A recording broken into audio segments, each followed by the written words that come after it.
नमस्कार। मैं डॉक्टर दिनेश चारण, BA द्वितीय वर्ष हिंदी साहित्य के प्रथम प्रश्न पत्र की कक्षा में आप सभी का स्वागत करता हूं। हिंदी साहित्य के प्रथम प्रश्न पत्र में हम रीतिकाव्य सुमन पुस्तक में संकलित रीतिकाल के रीतिबद्ध कवि पद्माकर के बारे में पढ़ रहे हैं। पद्माकर रीतिकाल के रीतिबद्ध कवि हैं। पद्माकर की एक सर्वश्रेष्ठ रचना गंगा लहरी, उसके कुछ अंश हमारे पाठ्यक्रम में शामिल किए गए। गंगा की महिमा का वर्णन कवि करता है, गंगा का गुणगान कवि गाता है और गंगा की श्रेष्ठता को कवि दिखाने का प्रयास करता है। गंगा भारत की आत्मा है। गंगा कल्याण करने वाली है। इन सारी बातों को कवि वहाँ दिखाने की चेष्टा करता है। गंगा के उत्थान से लेकर के गंगा के इस भूलोक पर चलने की बात कवि करता है और कहता है कि वो पाप विनाशिनी है, पापों का नाश करने वाली है। पतितो द्वारक है, जो पापी लोग हैं उनका उद्धार करने वाली है। संसार के सभी जीवों को सुख और शांति समृद्धि प्रदान करने वाली है। और गंगा का लोक जिस प्रकार से, गंगा का महत्व जिस प्रकार से हमारे इस लोक में फैला हुआ है, उसको कवि दिखाने का प्रयास करता है। बहुत ही खूबसूरत तरीके से, बहुत ही सुंदर तरीके से कवि ने ये सब कुछ हमारे सामने रखा है। पहले मैं पद पढ़ूंगा गंगा लहरी का। अभी तक जो पद पढ़े हैं उनसे आगे वाला पद, और उसके बाद उस पद की सप्रसंग व्याख्या करूंगा, उसकी विशेषताएं आपको बताता हुआ चलूँगा।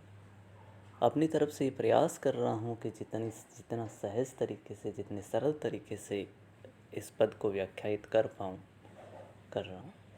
इसके उपरांत भी अगर कहीं आपको लगे इस पद को पढ़ने के बाद कि कुछ बात समझ में नहीं आ रही है, तो आप पुनः मुझसे उस संबंध में पूछ सकते हैं।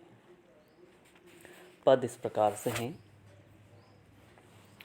जम को न जोर जब पापिन पे चलियो तब, हाथ जोरी गंगा जो सो चुगली करे खरे, बड़ेन पे ढरो पे ना ढरो देखी तुच्छन पे, कहे पद्मा कर सुनावद हरे हरे। बड़ेन पे ढरे बड़ी पाई ये बड़ाई देखो, ईस पे ढरी तो तुम्हें इस शीस पे ढरे। तुच्छन को देती जैसो नारायण रूप तैसो, तुच्छ तुम्हें तुच्छ करी पायन तारे धारे। कवि पद्माकर यहाँ कह रहे हैं कि गंगा सज्जनों एवं दुर्जनों सभी का उद्धार करने वाली मानी गई। गंगा किनारे हरे हरे कहने मात्र से जीव का कल्याण हो जाता है। नरक में किसी को न आता देख, यमराज गंगा से मीठी चुगली खा रहा है। उसी का वर्णन कवि ने बहुत खूबसूरत तरीके से इस पद में किया है। कवि कह रहे हैं कि जम को न जोर जब पापी न पे चलियो तब, हाथ जोरी गंगा जो सो चुगली करे खरे। कवि कह रहा है कि गंगा इतनी पावन है कि वह सज्जन दुर्जन पापी पुण्यात्माओं सभी का अनायास से उद्धार कर देती हैं, जिससे नरक में जाने वाले पापी भी स्वर्ग में चले जाते हैं। इसके कारण स्वर्ग में जहाँ भीड़ बढ़ रही है, वहीं नरक में सन्नाटा छा रहा है। यमदूतों के पास कोई काम ही नहीं बचा है। यम का साम्राज्य डिगमगा रहा है। पापियों पर अपने अधिकार को नहीं जमता देखकर यमदूत गंगा के किनारे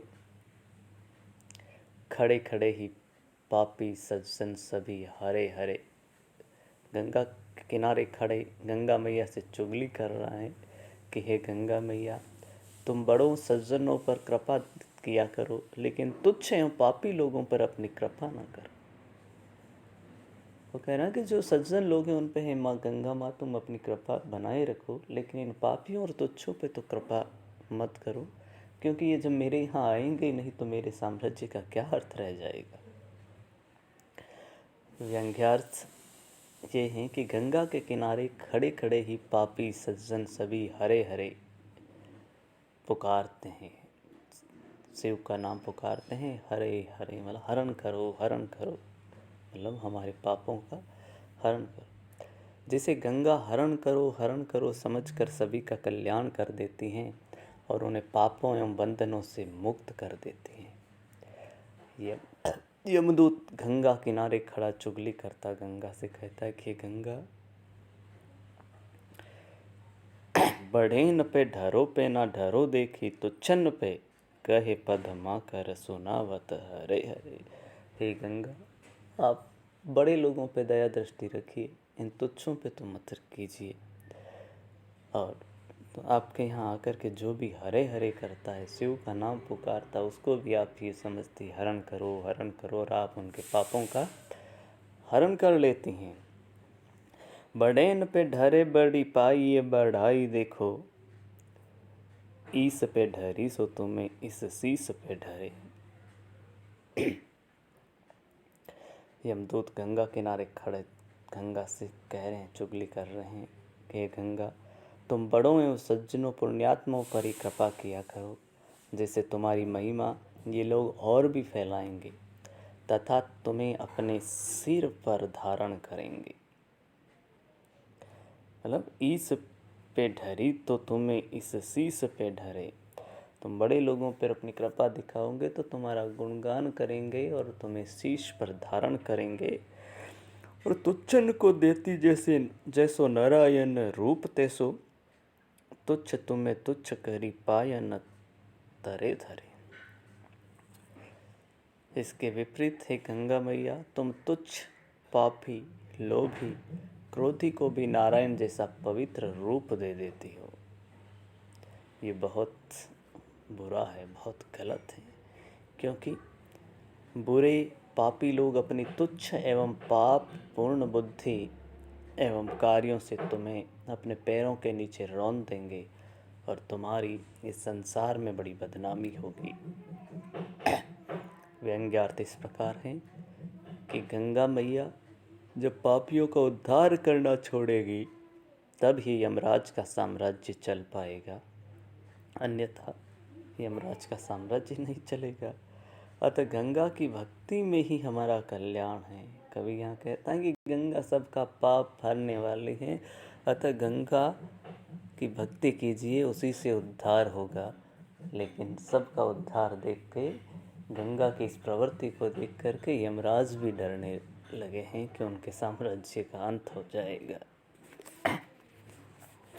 तो इस पद में हम देखते हैं कि जो विशेषताएं हमें नज़र आती हैं कि संपूर्ण पद में प्रत्यक्ष परोक्ष गंगा की उद्धार क्षमता का कवि ने गुणगान किया है।